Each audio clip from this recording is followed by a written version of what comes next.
আসসালামু আলাইকুম ভিউয়ার্স। তো আজকে আমরা আলোচনা করব রূপান্তর নিয়ে। হ্যাঁ, রূপান্তর নাটক নিয়ে।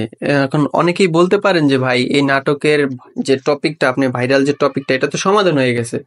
তো এটা নিয়ে এখন কি কারণে ভিডিও বানাইতেছেন? তো এইটা নিয়ে এই কারণে আমি ভিডিও বানাইতেছি যে এই রূপান্তর যে নাটক, তো জোবান এই নাটকটায় অভিনয় করেছে, রূপান্তর। কিন্তু আপনারা হয়তো অনেকেই জানেন, আবার অনেকেই জানেন না যে এর আগেও এই ধরনের নাটক আমাদের বাংলাদেশে অনেকগুলো তৈরি হয়েছে। তার মধ্যে হইল থার্ড জেন্ডার, মোমের পুতুল। হ্যাঁ, এর আগেও মানে অনেক শিল্পীরা এই ধরনের নাটক করেছে। শামীমান বলেন, তারপরে আর জে ফারহান, ওরাও এই ধরনের এর আগেও নাটক করেছে। আরো কয়েকজনের নাটকের আমি নাম বলতে পারি, তাদেরকে আমি মেনশন করলাম না। কিন্তু এই নাটকগুলা যে করছে তারা, এটা করার পিছনে মানে মূল কারণটা কি ওদের? মূল কারণ হইছে এটাই যে আমাদের সমাজে যেভাবে হোক ওরা মানে উল্টা পাল্টা বলেন আপনার এই ধরনের সমাজ কালচার প্রমোট করতে চাইতেছে, যাতে আমাদের দেশের ছেলে মেয়েরা এরকম থার্ড জেন্ডার সাজে। তো এখন আসি রূপান্তর নাটকটায়। রূপান্তর নাটকটা তো অলরেডি ইউটিউব থেকে ডিলিট করা হয়েছে।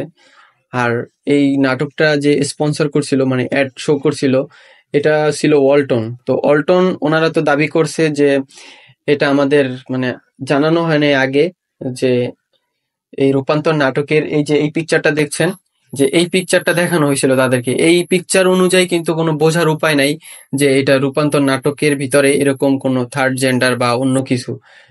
তো এই কারণে ওয়ালটন ওনারা মাপ চেয়ে নিয়েছে আমাদের সবার কাছে, আর এই ধরনের ইয়া থেকে তারা সরে আসবে।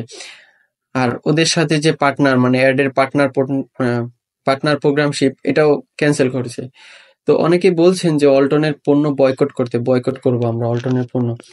তো আমি যদি বলি আমার দিক থেকে যে অল্টনের পণ্যটা বয়কট করা আমাদের জন্য ঠিক হবে না। কারণ আপনি একটাবার চিন্তা করেন, যদি আমরা অল্টনের পণ্য বয়কট করি, আমরা দেখা যায় অল্টনে একটা ফ্রিজ কিনি, টিভি কিনি, এই জিনিসটা আমাদের তাহলে বাইরের কোনো কোম্পানির কিনতে হবে। এখানে লসের ইয়া হবে কে? আমাদের বাংলাদেশি কোম্পানি, অবশ্যই বাংলাদেশি কোম্পানি। তো এটা আমরা না করি।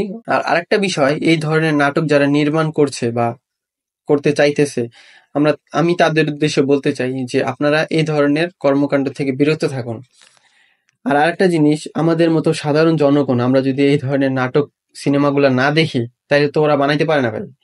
এই যে এর আগে তিনটা নাটকের নাম বললাম, এই তিনটা নাটকে কিন্তু প্রচুর পরিমাণে মিলিয়ন মিলিয়ন ভিউ হয়ে গেছে। মানে মানুষ মানে কি করব, উচ্চায় পড়ে দেখতেছে যে এই নাটকগুলা মানে অন্যরকম একটা ক্যারেক্টার, অন্যরকম একটা ভাবভঙ্গি কি হয়, একটা আকাঙ্ক্ষা নিয়ে। তো আমরা যদি এই ধরনের কন্টেন্ট অ্যাবাউট করি, অবশ্যই অবশ্যই এই ধরনের কন্টেন্ট আর বাংলাদেশে তৈরি হবে না। তো আজকের মতো এখানেই বিদায়। আল্লাহ হাফেজ।